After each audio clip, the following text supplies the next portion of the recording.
Les doy la bienvenida al espacio de cultura de France 24, hoy en compañía del periodista y escritor chileno Tomás García Álvarez.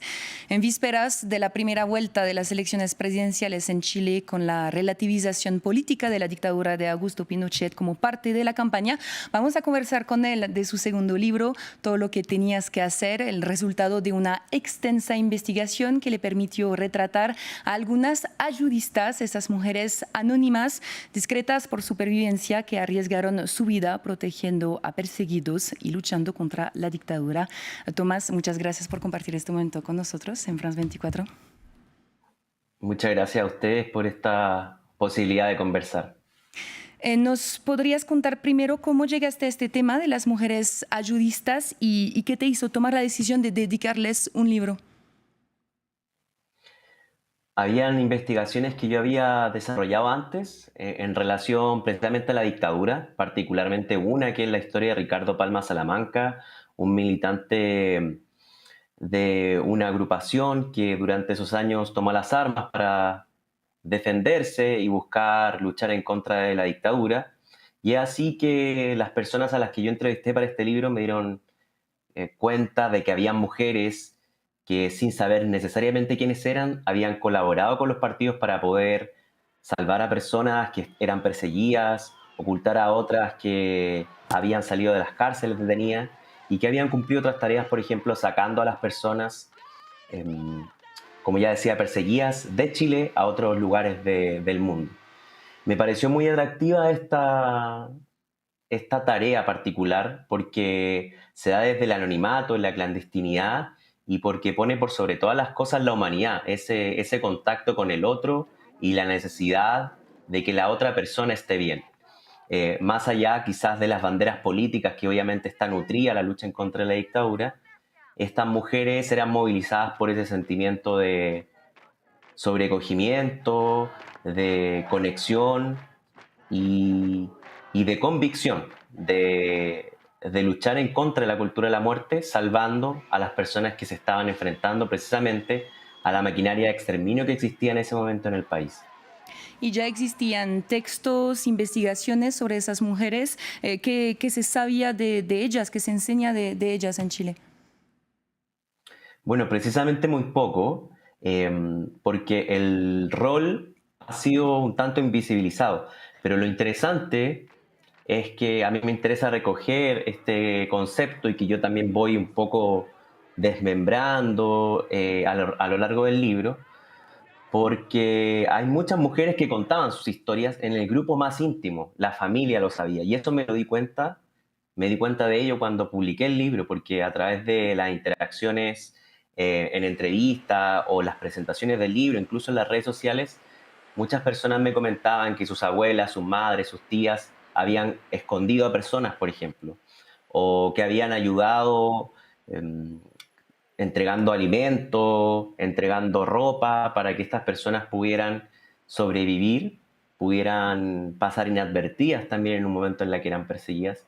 Y creo que ahí hay un rescate y hay una particularidad y da cuenta de que todavía no conocemos todas las capas de lo que significó ese periodo y que todavía hay mucho que conocer.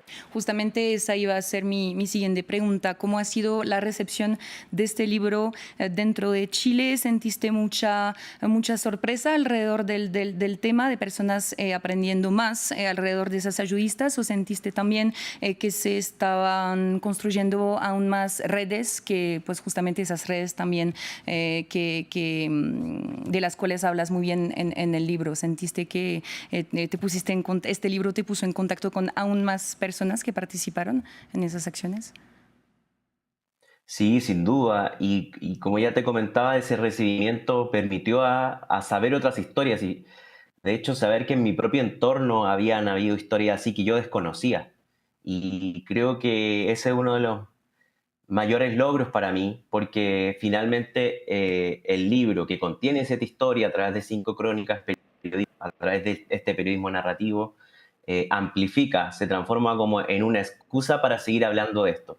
Y creo que eso es muy rico porque habla de la multiplicidad de historias en contextos distintos, en clases sociales distintas, que,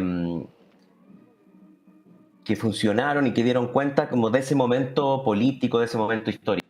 Y también generar esa oportunidad que en el interior de las mismas familias puedan reconocerse la historia de aquellas mujeres que sin buscar ningún reconocimiento, porque esa yo creo que es la riqueza de esta historia.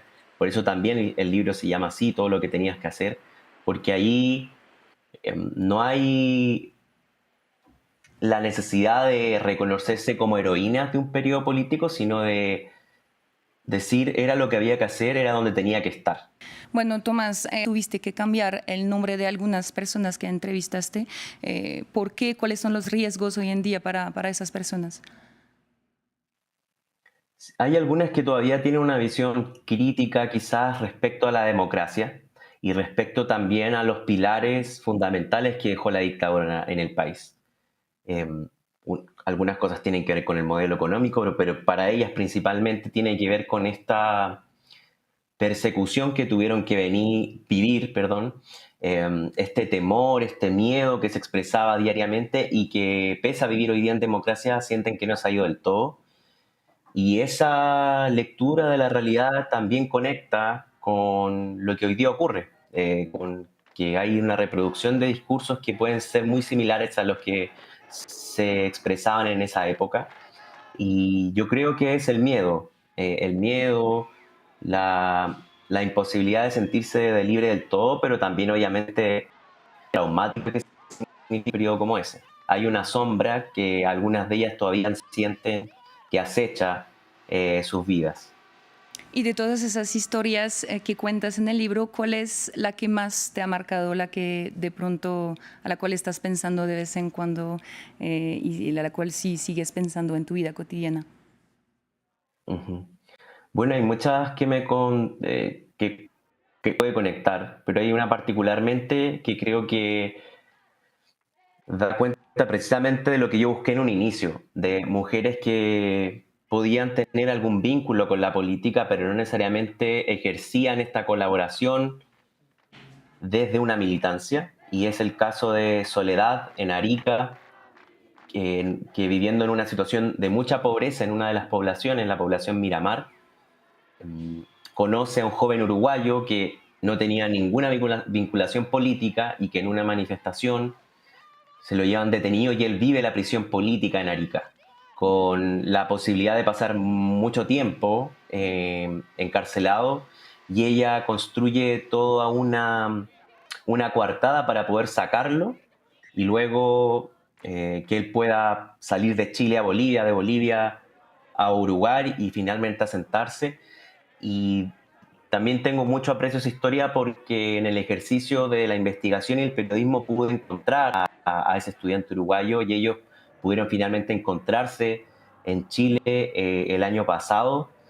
Entonces el encuentro también está narrado en el libro y para mí da cuenta de distintas cosas, como ya decía, un poco del trabajo periodístico, de poder encontrar finalmente, tirar el hilo y encontrar algo que se busca, y por otro, eh, esta colaboración de una mujer con un estudiante uruguayo que es un extranjero, que también es considerado extranjero y un peligro interno por en ese momento la dictadura, y de forma desinteresada acogerlo y luego sacarlo del país, que le permite continuar con su vida, joven de 19 años, que en ese momento quería vivir libremente. Entonces, tiene una riqueza, es también la última historia del libro y creo que cierra muy bien todo lo que es. Sí, a mí personalmente también fue la historia que más me ha marcado, entonces me alegra que esa fue tu respuesta. Tomás, para cerrar esa conversación, te quería hablar obviamente de esa primera vuelta de las elecciones presidenciales chilenas.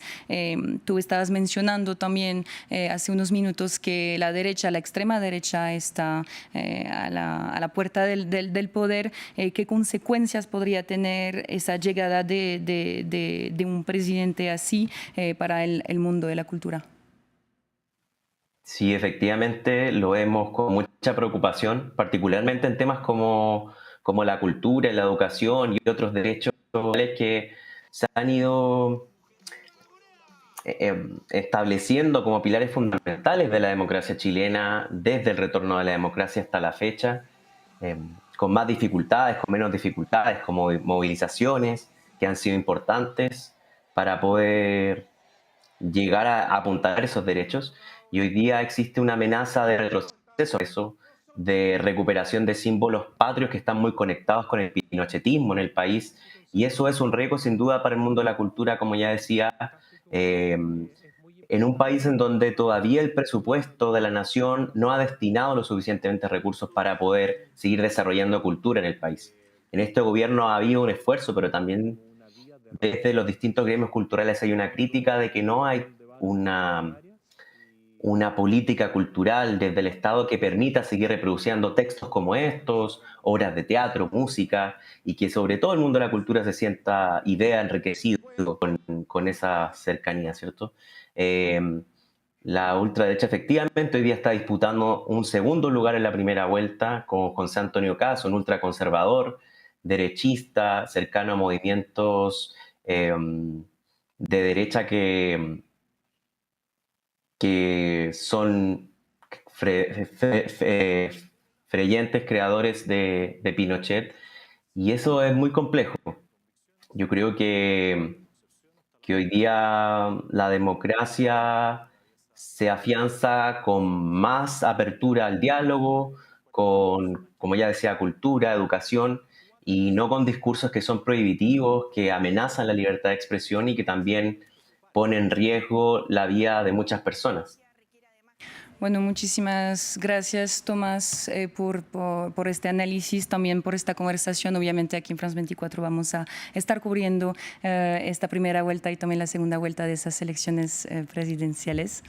Y pues mucho éxito para el resto de la campaña para tu libro. Muchas gracias, Lea. Que estés muy bien y gracias a France 24 por este espacio. Y gracias a ustedes por su confianza. Sigan con nosotros. Hay más cultura en France 24 y france24.com.